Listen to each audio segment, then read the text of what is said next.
fight for the chance to be the value creator, the producer, the one in your family that helps shift the world. There are producers and there's parasites in this world. Which one are you? Hey, it's Dean Graziosi. Thanks for coming on a walk with me. If you're listening, if you're watching, the audio might not be perfect. I say that all the time, but hopefully the message is exactly what you need to hear in this crazy time in history. Listen, when I say that, that might sound harsh, that there's producers and parasites in this world. But the fact of the matter is there's always been producers, value creators, those going for more. No matter what you're doing, if you're trying to learn more, be more, achieve more, you are producing for this world. You're becoming a better human. You realize that if you're not climbing, you're sliding. If you're not growing, you're dying. If you want more, you want to give more, contribute more, help family, help friends, help strangers, help your church. We must be producers. But there's also parasites. Those that feel that they're owed something. Those that feel when things don't go wrong or don't go right, it's someone else's fault. But I want you to think about this analogy. Did you ever see a shark? And sometimes there's those parasitic fish stuck to the shark. You see a shark swimming, there's like 3 or 4 little fish. They literally just live off the shark. That's their whole life. That's okay. And that balance probably is great for the ecosystem. But what if there was 1,000 of those fish stuck to the shark? Too many parasites compared to producers, and things collapse. And I just got to say it like it is. I think every generation probably fears a time in history, right? I'm sure they were freaked out in the 70s. They were freaked out in the 40s. They were freaked out in the early 1900s. As things shift, people get scared. But I have to tell you, at this time in history, whether it's COVID, whether it's too many years of soft times, whether it's too much entitlement in the world, the parasites are starting to grow. And here's the bad part. The parasites, and this sounds like a really bad thing, and I don't mean it that way, but the parasites, those that blame others, those that want more equality for not putting the work in, are actually the ones with the loudest voice. So if you say anything against it, you try to just wake someone up, not the woke culture, but awaken someone to realize that we have the opportunity to do anything possible, no matter where you come from, that we are responsible for our own success and failure, that we shouldn't feel obligated to anything. They're the ones with a louder voice right now. And the producers in the world are the ones keeping quiet. And that's a really scary time. Because if the producers give up, if the value creators give up, then there's nothing that drives this world, drives this economy. Listen, people have defected from countries around the world. Now, I'm just talking about America here for a minute. No matter where you live in the world, I wish you the absolute best. But I'm just going to talk about America here for a minute. People have sewn empty soda cans together to sail across the sea to get and hope to America. People have walked thousands of miles through deserts and sacrificing maybe close to their lives to get to this country. People have defected from multiple countries around the world to do everything in their power and risk their lives to come to America. Why? Because it is a land where you could be the producer, not based on where you came from, not based on how much money you have, based on the amount of effort, risk, chance, grit, and energy you put into it. Listen, I could say that because my grandparents came from Italy with nothing, not $1 in their pocket, couldn't speak the language. And 2 generations later, I get to live an abundant life and secure my family and take care of the people I love and impact the world and do all kinds of awesome things and retire my parents and all that. My wife's parents came from Mexico with nothing. Her father with a 7th grade education. And by the time I met my wife, her family was prospering. All 5 siblings, all in business for themselves, all doing great. It is the opportunity to be the value creator. And then what scares me is that you have politicians. Listen to this for a second. This says, I don't care if you're Republican, Democrat, liberal, conservative. I really want you to hear this. We have people in office who have never created a job or created value in their entire lives. It does not make them bad people. It makes them out of touch with reality. Out of touch with reality when you've never created a job, when you've never had the chance to impact others, when you've never had the chance to fail miserably, to risk it all, to go all in, to want to achieve more. If you spend 10, 20, 30, 40 years in public service, thank you. But you get sucked into a system that's not reality to the people on the streets, those wanting to start small businesses or want to climb the ladder in their own, the job that they have. They want to be an intrapreneur, right? Kick ass for another company. So listen, the reason I'm sharing this today is because I am worried about this country I love, and whatever country you live in, I hope you have the opportunity to go after your dreams and fight. And listen, I've met people from, I bet, over 100 countries that have come from places that were repressed and still were able to achieve more. But I have to tell you, living here in America, there's a weird time going on here where the value creators are criticized, where even some of the words I'm sharing right now, people could get offended by. You know what? We're too soft. You know, there's that saying that strong times create strong people. Strong people create good times. Good times create weak people. The last thing you ever want to do is take away the opportunity to dream. Take away the opportunity that you could do more, achieve more than your parents, that you could leave a legacy for future generations after you. That's what makes America, or the American dream, no matter where you live, what makes it so powerful is because you have the opportunity to do more. Listen, this is not about me bragging and say, look at me, but I literally, this is not an exaggeration, I slept in a bathroom with my dad as a kid because we didn't have money and he didn't have heat in the house that he had. And there wasn't even walls in some of the house. So the only thing he had was electric, so we could plug in a little electric heater. And when it was so cold at night, the only place it would stay warm is the tiny little bathroom with one little electric heater. I'd go to school with pennies to pay for my $1 lunch and be embarrassed and not even do it. I lived in a trailer park with my mom as she worked 3 jobs to make 90 bucks a week.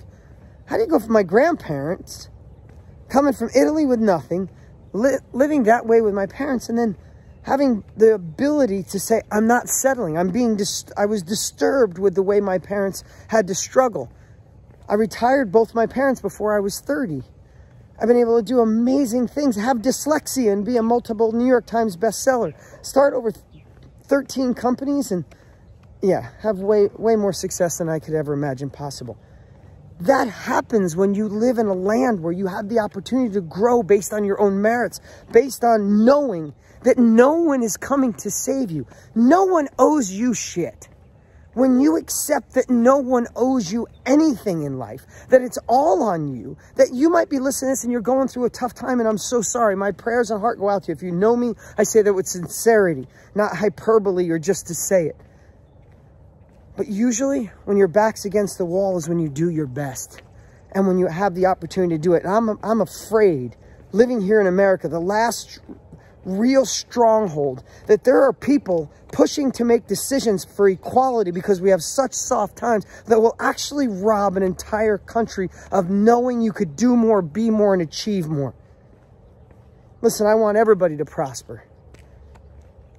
But it's not a time to criticize those that have achieved more. It's not a time to criticize capitalism. It sounds like it's got a bad name. Capitalism is what's made America so powerful because it allows people, no matter what their background is, to achieve, do more, and produce value in this world. My daughter, I heard this story before, so I'm not going to tell you I made up the story. But my daughter was in a small Christian school. Only 35 kids in her entire grade, not in her class, in her entire grade. And then she switched this year. She went into high school, and she went into one of the largest high schools around with 600 kids in her grade. She wants to play softball there, and I believe she will for the whole 4 years. And she came home and she said, Dad, this school's really different. Even the teachers and the kids. And she said, you know, what is socialism? What is, you know, she asked me a lot of really good questions. And she said, it's almost at a place where I feel bad that we're successful. And it kind of broke my heart, you know.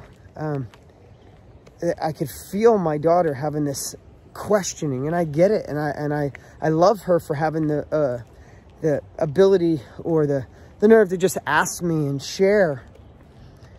And we went back and forth and talked, and I said, you know,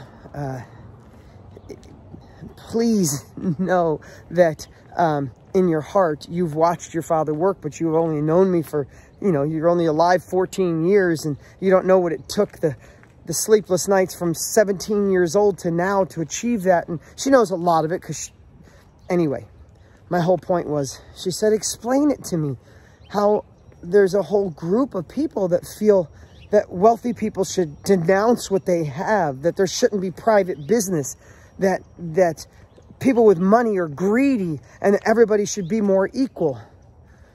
And I told her this story that I had heard a long time ago. I said, babe, what if you practice, my daughter pitches for softball. And I said, you have a pitching coach 2 days a week. I said, in between that, my daughter babysits like a lot of hours each week. I said, you babysit. In between that, you have a pitching coach twice a week. And in between that, you pitch with me twice a week. So, and she works out 3 days a week. So she works out 3 days a week. She pitches with a coach. She pitches with me. In the last 3 months, oh my God, she's really good. Like, I think she'll start all through high school. I said, you work almost every day on being a better pitcher because you want to play and start all through high school. She's like, yeah, so I said, what if you did all that work and there's another girl on the team? Doesn't make her a bad person. She doesn't want to put in the work. She actually is looking down on you because, in some areas, because she feels you, why should you be starting when she knows how to pitch, right? But she doesn't really say much. But you put in the work. You do the in-between babysitting and paying for it, and she pays for so much of her own stuff through her babysitting money. But anyway, so she puts in the work, puts in the time. But what if you get to the big game and the coach says, Brianna, you've been pitching so great and you've been working really hard, but this other girl, she really wants to pitch. She's kind of envious. So I'm going to play her instead of you so it can be more equal. I said, let me make it even different. That's really hard. What if you have an entire class in this new school and half the kids in there are putting the work in. They're going after it. They're doing the homework. They're not partying at night. They're not staying out late. And they give up hanging out with their friends because they're doing the work to get straight A's. And half your class gets straight A's. And the other half of the class just decides they don't want to. Not if they have a learning disability. I'm not talking about that. But if the other half of the class doesn't feel like doing the work and wants to go out more, and they're 15 now, so they want to be with their friends every night and go hang at the mall, and they get F's. And then your teacher comes to you at the end of the semester and says to you, hey guys, I know some of you have worked really hard and got A's, but some of you in this room haven't and you got F's. I don't think it's fair that you get A's. We're going to give everybody in the class C pluses. And my daughter said, Dad, that wouldn't be fair. The other girls and the other people did all the work. And I said, understanding what socialism and making people equal based on being alive, based on being this earth, that's exactly what some of the principles of socialism is. And she said, that would take away everybody's drive. I said, exactly. Don't wish for something that if it came, no one would like it. No one wants to be equal. No one wants participation trophies. You want to freaking win. You want to go after it. You want to help others. You want to impact the world. This is a really random share today, and I didn't even know where it would go other than saying, listen, fight for independence. Fight to know that no one's coming to save you, that it's on you, that you're not owed shit, that we are responsible for the failures that we've had. If people took advantage of you and stole from you, I'm so sorry. But what if that's part of your journey designed by God or a higher power? Listen, fight for independence. Fight for the ability to have success or failure on your own merits. Do not let anyone try to create equality and take away your opportunity to grow, opportunity to shift other generations. Remember, I started this off with there's parasites and producers. There's always been parasites. Not knocking it. That's the way the journey goes, but you have more. That's the way the world goes, but you have more parasites than producers. The world shifts and it's over. The opportunity to grow is over. And do you really want just to be equal when you have dreams, goals, and desires that could be fulfilled? Don't let anybody take that away. Fight for the chance to be the value creator, the producer, the one in your family that helps shift the world. That's my message for today. Hope it made sense. Appreciate y'all. See ya. What's up, what's up? Hey, don't forget to look at the action steps we've posted below. They are the perfect way to take your success, abundance in this crazy world to a whole nother level.